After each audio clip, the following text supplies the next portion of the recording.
Welcome વિદ્યાર્થી મિત્રો. શ્રી કડવીબાઈ વિરાણી કન્યા વિદ્યાલય રાજકોટ, ધોરણ 11 આર્ટ્સ, મનોવિજ્ઞાન વિષય અને યુનિટ નંબર 9.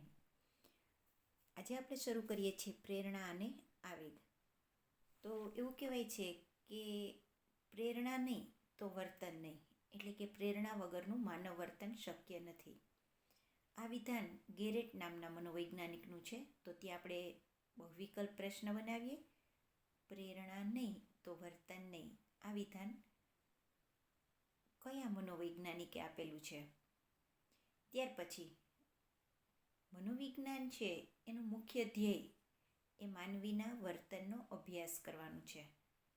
હવે જ્યારે માનવીના વર્તનનો અભ્યાસ કરવાનો હોય ત્યારે વર્તન પાછળ જવાબદાર પ્રેરણા કઈ છે એ જાણવું જોઈએ. હવે આપણા જીવનમાં આપણે ઘણી બધી વખત એવું કહીએ છીએ કે પ્રેરણા માટે પર્યાયવાચી શબ્દો કયા? તો પ્રેરણા માટેના પર્યાયવાચી શબ્દો એવો 1 માર્કનો પ્રશ્ન ત્યાં ટીક કરીએ. ઈચ્છા, આકાંક્ષા, અભિલાષા વગેરે. અહીંયા 1-2 નાનકડા ઉદાહરણો દ્વારા પ્રેરણાની સમજૂતી આપવાનો પ્રયાસ કર્યો છે. ઘણી બધી વાર એવું બને કે કોઈ વ્યક્તિ છે એ સખત મહેનત કરે અભ્યાસમાં અને એનો ટાર્ગેટ છે એ ડૉક્ટર બનવાનો હોય, તો નાનકડા ગામનો કોઈ તનતોડ મહેનત કરનારો વિદ્યાર્થી રોજની 10-12 કલાક અભ્યાસ કરે અને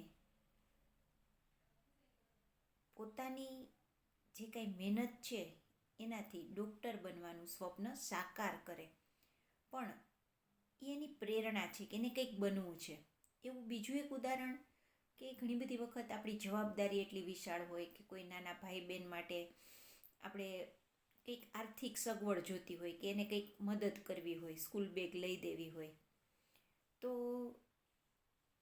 કોઈ મોટો વિદ્યાર્થી છે એ ઈચ્છે કે જો મને સ્કોલરશિપ મળે ને તો હું મારી નાની બહેનને બેગ લઈ દઉં.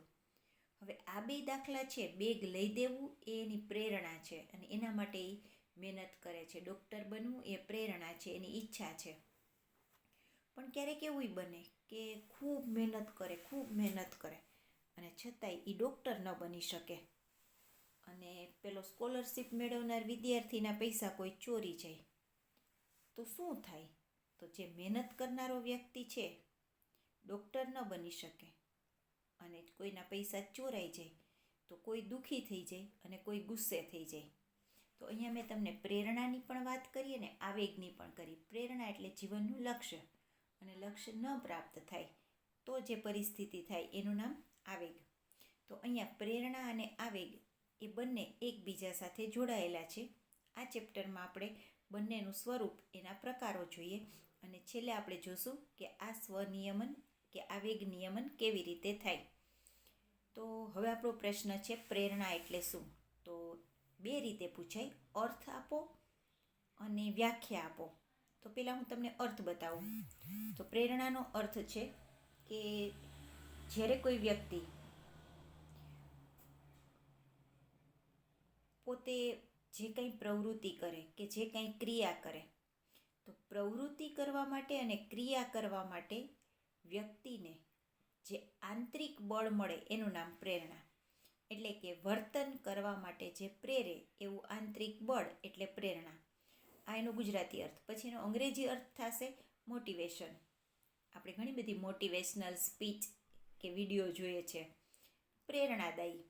તો મોટિવેશન શબ્દ છે એ લેટિન ઉપરથી આવેલો છે અને લેટિનમાં MOVERE મોવેર એના ઉપરથી આવ્યો છે. એનો અર્થ થાય છે પ્રવૃત્તિ માટેની ગતિનું સૂચન કરે.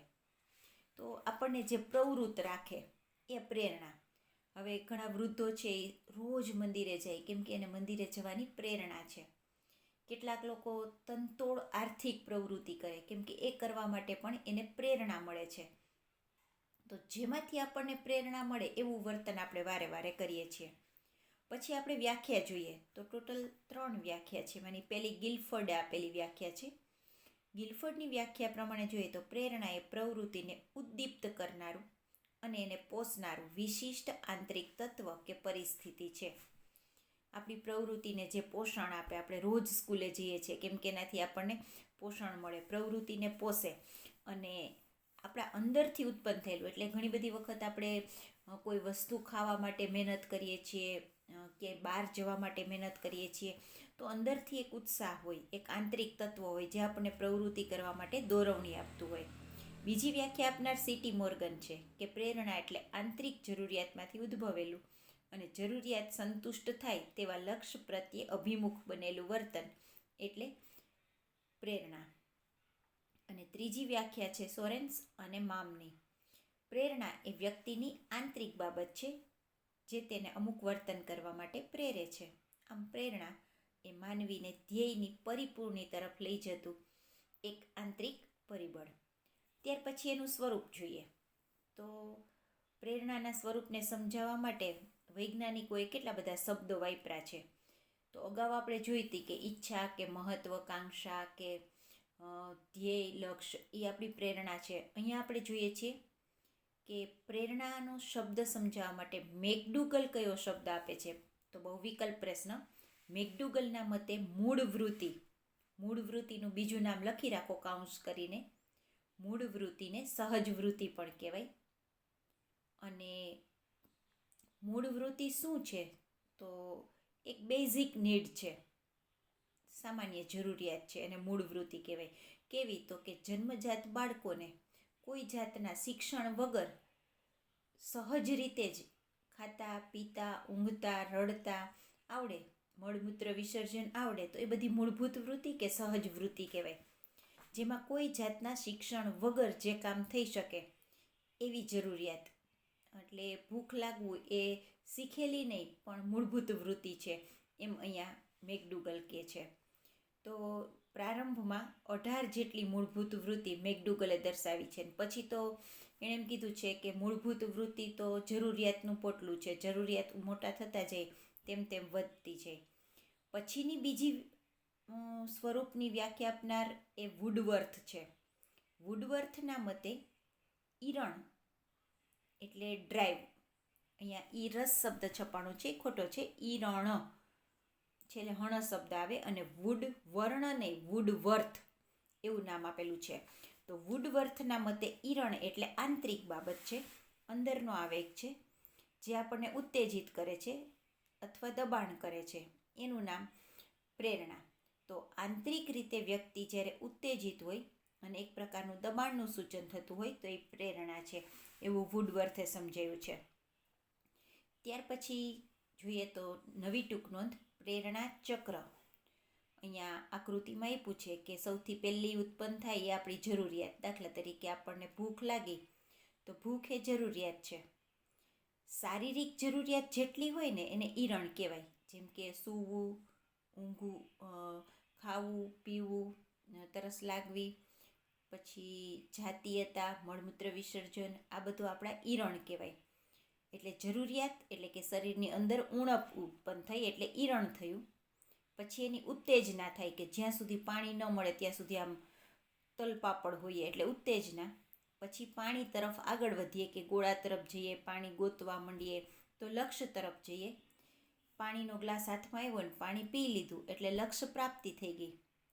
લક્ષ્ય પ્રાપ્ત થાય એટલે ઉત્તેજનામાં ઘટાડો થાય. પણ આ ચક્ર સતત ચાલે છે. એકવાર પાણી પી લીધું પછી કંઈ આખો દિવસ ન ચાલે, વળી 2-3 કલાક થશે એટલે પાછી જરૂરિયાત ઉત્પન્ન થશે, પાછું આ ચક્ર શરૂ થશે.